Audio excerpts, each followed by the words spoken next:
When did you first get the idea for the Traces of Death documentary series? The Traces of Death originally came around as an idea in 1993 when I had attended a tattoo convention in Los Angeles. I had run across a friend of mine, and he had collected up just a ton of intensely grotesque footage. And so I met with him, and we started to figure that we could put together just a brutal death tape with some of the most intense footage that at least we had ever seen, and been watching death films ever since a little kid, from the original Faces of Death and Mondo Connies and so forth, and just was watching all this footage and decided that we should put something together with this footage.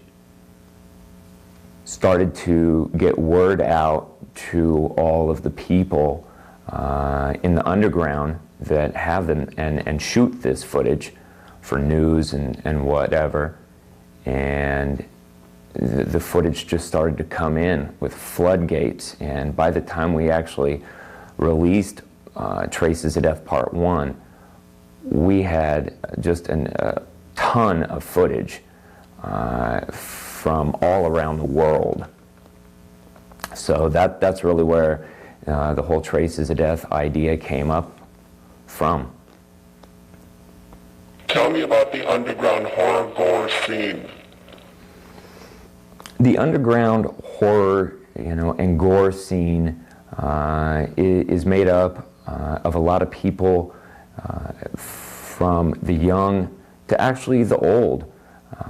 I've run across people over the years who are, as young, 4 and 5, with some cool parents, to literally 70 and 75-year-old embalmers that are just totally into the death footage and how it happens, the death, how they happen and everything. So the market is a lot bigger than most people think. Actually in Canada, they started off a horror channel, like the Sci-Fi Channel. So the market for horror and gore is huge, and every year, there's more people that enjoy just seeing some good old blood and guts. There are other death and reality videos on the market. What makes the Traces of Death series unique?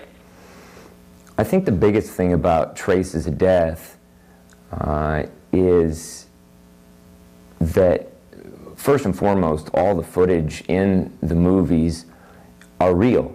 There's no stage scenes, there's no recreations, and the original Faces of Death, although they are the godfathers of bringing the death market, and making it as huge as it is, when they came out, the makers of the Faces of Death came out and said that the films were staged.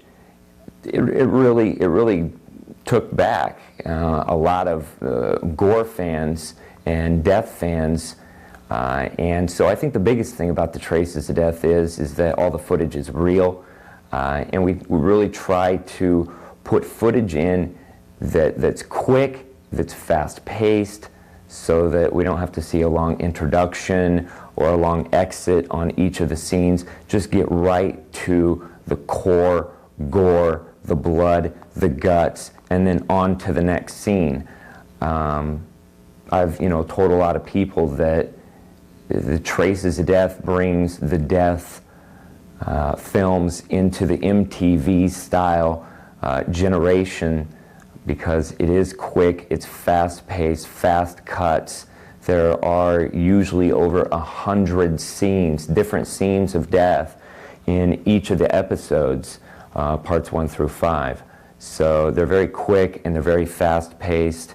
And then, you know, the addition of the music in parts 2, 3, 4, and 5, you know, it just brings the whole death right to the blood, the guts, quick, fast pace, in your face. There was some footage that did not make it into Traces of Death, Part 1, because of sexual content. What was the reason for this? When we were originally sitting down and putting together the footage for Traces of Death Part 1, we had included 2 scenes that were in the final edition cut out because of sexual content. One of them was this footage that was sent to us. Guy must have been heavily into S&M. Obviously he was. There was a scene where you have a man and a woman, and the man is completely tied up to, you know, to the roof of the house. His feet are barely touching the floor, and he's got a gag in his mouth, and the mistress comes in to the scene and starts taking needles, like surgical needles, and piercing his scrotum with these needles, not just once or twice, but like 15, 16, 17 times. She pierces his scrotum, and it's raw footage to look at off the top. And that's not the end of the scene. She actually pulls in a stepladder, a wooden stepladder, and puts it right in between his legs, underneath his nuts, and takes nails and a hammer, and I'm talking about construction nails that you would build a house with, and starts hammering these nails through his scrotum into the footstool that she had brought in. And then once she has about 6 or 7 nails through his scrotum, she commands him to lift the step stool up off the ground, and he tries to do it, and you can just see the pain in his eyes. It's just an absolutely brutal scene. So, but because of the sexual content, we just decided it would be better off to pull the scene. And then the second scene that got pulled was this morbid, just absolutely morbid fucker has this, I guess, was a fake skull, and he is making the fake skull like give him a blowjob. And then it cuts to another scene where he has a skeleton hand, and he's having the skeleton hand, jack him off. And it's morbid as hell, but again, the sexual situation was just not something that we wanted to dig into on the Traces of Death series. But there are 2 really, really wild scenes that didn't make it in the film. Is there any footage out there that you would like to get access to but can't? There's a ton of footage out there that the government has, as far as murders, suicides, serial killers that have videoed what they've done, as the term is used, is snuff.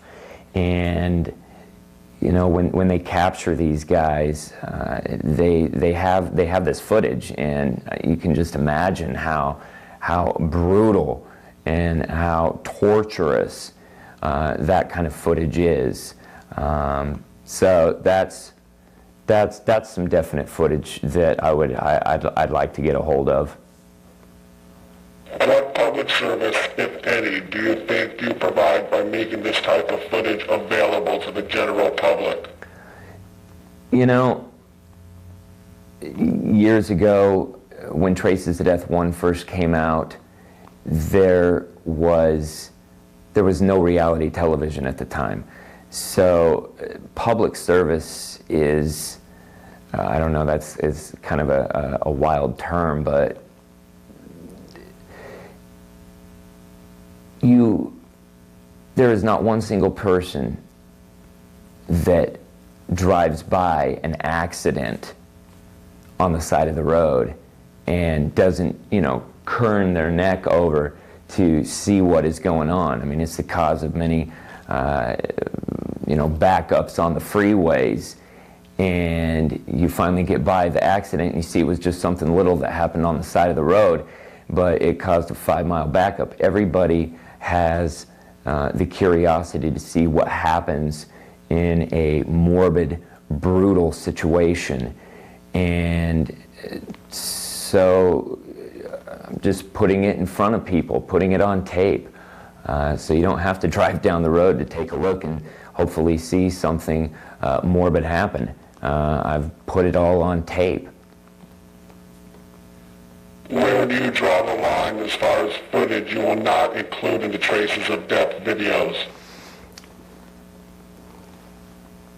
I've been asked that question over the years, and when Traces of Death 1 came out, it was kind of tough. I mean, obviously the sexual situation makes it tough, but a lot of people have asked me where I draw the line, and I don't know if there's a line to be drawn. I put it on tape. If you don't want to watch it, turn the channel. Don't rent the video. So if it's a brutal situation, I'll show it. What kinds of footage do you have on your wish list?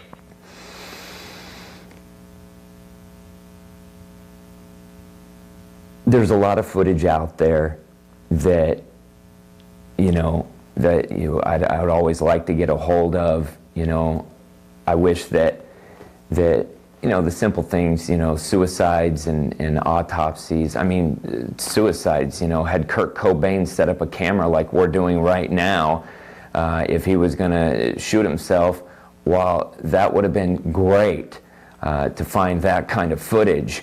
But obviously that didn't happen. So things like that. I mean, there's just a lot of sick footage out there, and to find it and just try to get a hold of it. Do you prefer photographs or video? I think both. I mean, with photographs, it's kind of funny. One of the scenes, I believe it's in Traces of Death Part 1, where there are photographs of, I think it was a wife and her, the guy that she was screwing around with on the side, and they kill they kill the husband, I believe is how it worked out. And they were stupid enough, they took a bunch of pictures, and they're really, really good pictures that they took. Stupid them got them developed at like Walgreens or something like that, and so that's how they got busted. But photographs can be great, but my preference is video, because I like to see the action as it happens, and watch the blood pour. I mean, nobody can deny that one of the best death scenes ever is our Bud Dwyer. State's treasurer of Pennsylvania commits suicide. I believe that's on Traces of Death Part 1 also. It's video, and watching it live in action is just so in your face. Traces of Death 2 features music from a number of Century Media death metal bands. How did that come about? In Traces of Death Part 1, we used actually music that is used in some low-budget horror films. And it worked real well for the film, but I kept hearing from a lot of fans after the release of Traces of Death Part 1 that they would turn the movie on and then turn the volume down on the TV, turn their stereo on and put their music, and most of the people were listening to death metal music. So I figured that would, I mean, I'm a fan of the death metal scene also, so I figured it would be perfect if I could work out a deal with a couple of music labels. And so after part one and the tremendous success, went to and met with Century Media and put a soundtrack together for part two. If I remember right, we used Grave, Asphyx, Morgoth, and Unleashed for the Traces of Death #2 soundtrack. And then on #3, we hooked up with Relapse Records, and they actually released a CD. And then on #4, we hooked up with Nuclear Blast. They did a CD release. For part 5, I put some local in the Phoenix, Arizona area talent. There was some really good music, hardcore and death metal music here in Phoenix. And so we decided to put them together. I think we used Bile also, hooked up a deal with them, and some other soundtrack music that we pulled together. So I think it really adds another aspect to the films, because what you're visually seeing is, straight out blood, guts, gore, and then to throw the music on top of it. A lot of the fans were turning their stereos on. Now they don't have to. The music is just in your face also. What are the rooms of death? With Traces of Death Part 1, instead of just throwing together, a bunch of footage and just throwing it out there on a tape, we really sat down and looked at each of the scenes that we had to compile the entire film, and decided that it would work better if we bunched them together and put all the suicides together, and the murders, and the bombings and the car crashes and all of the different embalmings and the things that we had put together. We just decided to bunch them together and felt that it would work better that way, and I think that it does. And so we decided to call each one of these segments a room, as if you were walking down a hallway and you would look into one room and see suicides, and walk a couple feet more and look into another room and see murders, and so forth. So that's where the Rooms of Death came about. What has changed in the death genre since Traces of Death's first release 9 years ago? I think one of the big things about death footage as it is now is, television by itself. 9 years ago, there was no reality TV at all. You had the Cosby Show and shows like that, and now you see so much reality television on TV and the news. It's become television by itself has become so much less sensitized and censored as it was before. Back in 1993 when we released the first one. So I think that's the difference with the death footage now. You have to really search out, because television now is showing some pretty graphic things, and so that's really the change. Back in 1993, there was no reality TV. And I've said in interviews after the release of Part 1 that you're going to start to see this kind of footage on TV. And you know, sure as shit, it happened. Will there be a best of Traces of Death? Again, a question I've been asked a lot, you know, over the years, but I really don't have any interest in doing a best of, you know, as I'm been sitting down and watching each one of the films, 1 through 5. I've been watching them again to put together this series that right now that we're working on, the collector's edition box set, 9th anniversary. Every scene in the Traces of Death is in your face.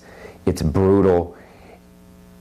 So the whole box set is the best of the movie. I wouldn't want to cut any scenes out of the movies to just create one tape.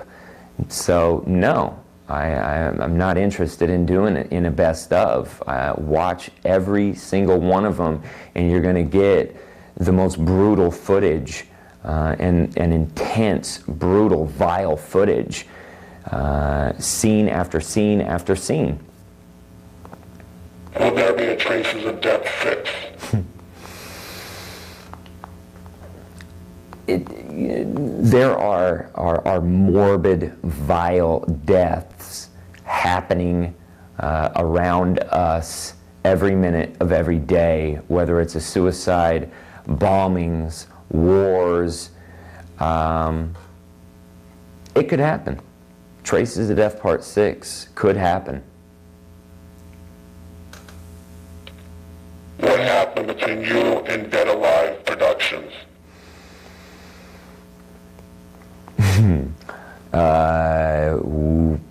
A falling out, a split up, a breakup, a divorce, whatever you want to call it. They had their opinions, I had mine, and felt that it was best to part ways. You have a new label called Brain Damage Films. What are some Brain Damage Films titles? Brain Damage, I got it started up about 2 years ago, and some of the films, I think the first film that we released on the Brain Damage line was Grey Vengeance, and then, you know, that's why they call me Brain Damage. I can't remember this stuff. Some of the most recent ones, The Coven was one good release, and we had Hell's Highway, Blood Sisters, Carnage, Death Factory, Massacre. That's some of them. Do you have any re-releases coming out? I'm looking, going into the next year, I'd like to go back into the catalog of films. A big one was Suspension, which we showcased some of that footage in Traces of Death Part 5, and re-release that. Paramedics Part 1 and 2. Yeah, there's definitely some catalog films in the Brain Damage library that I'd like to get re-released in the next up-and-coming year. You had great success with a film called Terror Tunes. Could you tell us a little bit about that? Terror Tunes was an absolute wild acid trip of a film. And I'd been out in Los Angeles meeting with a couple of my business people, and a producer that I've done a lot of business with, Dave Sterling, took me over to the house of a guy who had done the special effects in a film that we put out, Hell's Highway. and he showed me a trailer on a new film that he was working on called Terror Tunes, and said he'd been having kind of a hard time showing it to people because they just didn't really know what to do with the film. And I fell in love with it. It was just twisted, outrageous, off the wall film, and he sent me a copy about a week later of the whole film, the feature, when they were finally done editing the film. And it was just an absolute mind-bending head trip.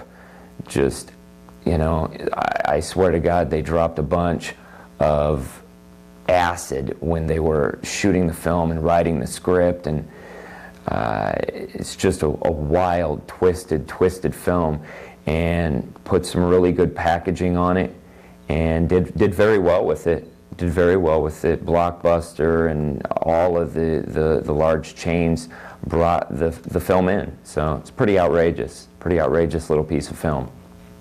You were recently at the Fangoria show in California. It was Brain Damage's first appearance in a very long time. What was it like seeing the fans after all that time had passed, and the reaction to all the films and talent that you had there?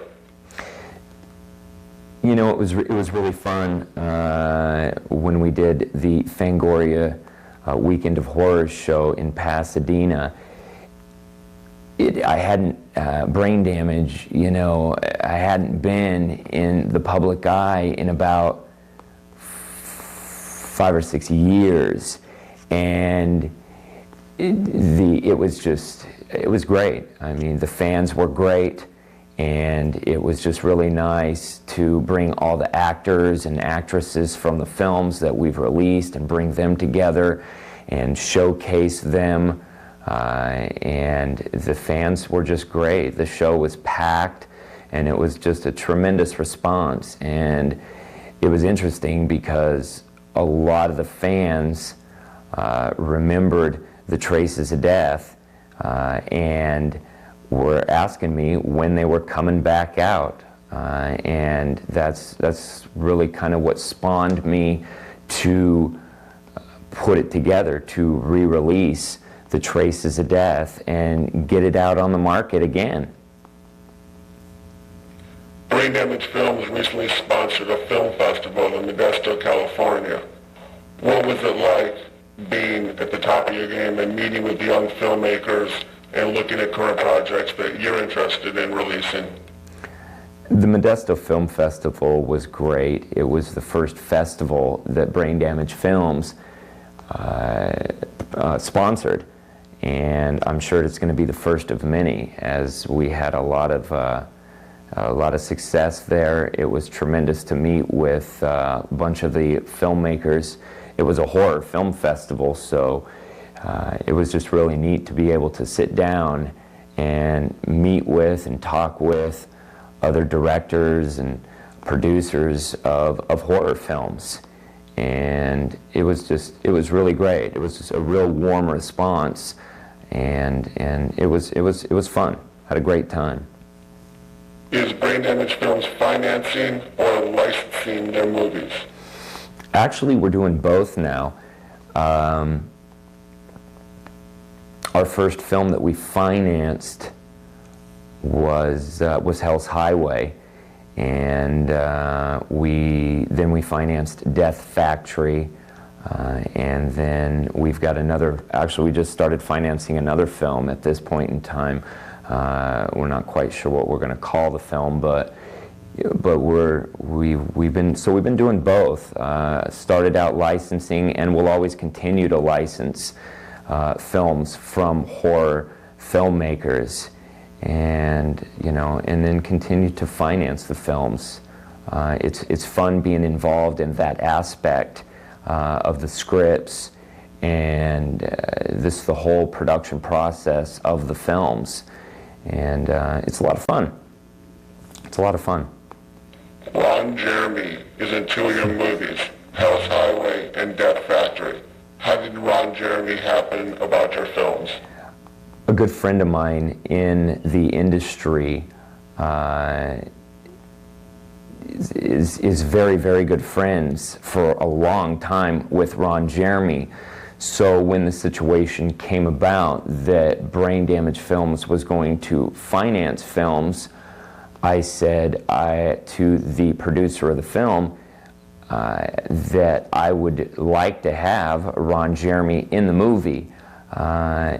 So I called up my friend and asked him if Ron Jeremy would like to be involved with the film, and he said absolutely.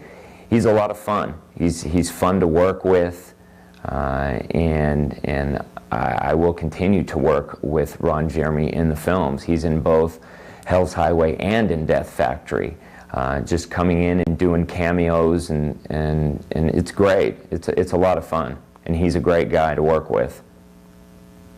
Lizzie Borden was also in the movie Terror Tunes. How did you come about working with Lizzie Borden? Lizzie Borden, again, she was in Terror Tunes and was one of the stars of Terror Tunes, and I actually didn't work very closely with her in that film because it was a film that I licensed, but she's a pretty twisted person. She's, but you gotta love it, absolutely love it. I mean, she's done some pretty intense porn in porn direction. I mean, the films that she's directed and everything. It's just some outrageous stuff that Lizzie Borden has put together. And, keep going, girl. Keep it up. We love it. Beverly Lynn is an actress that's in a lot of Brain Damage films. I know she does a lot of other work. What is your relationship with her? Beverly Lynn, actually we were out with the Fangoria Film Festival, or the Weekend of Horrors. She was great. She came out and did a bunch of signings, and a lot of people know her. She's been working a lot with Playboy and doing a lot of work on on cable with like I said, with Playboy, and she's in quite a few of our films. She's great to work with, a lot of fun, and obviously beautiful, absolutely beautiful. What are some of your past press-related issues? Funny thing about the press is that the press wouldn't be around if it weren't for negative situations, whether it's a plane crash or a murder or suicide, drive-by shooting. That's what press and the news is telling and spreading the news of negative things that have happened, and they are happening all the time. And what I do, and what I do with the Traces of Death is exploit those negative things. They show some pretty harsh footage on news, on TV now, but they still can't show the whole scene.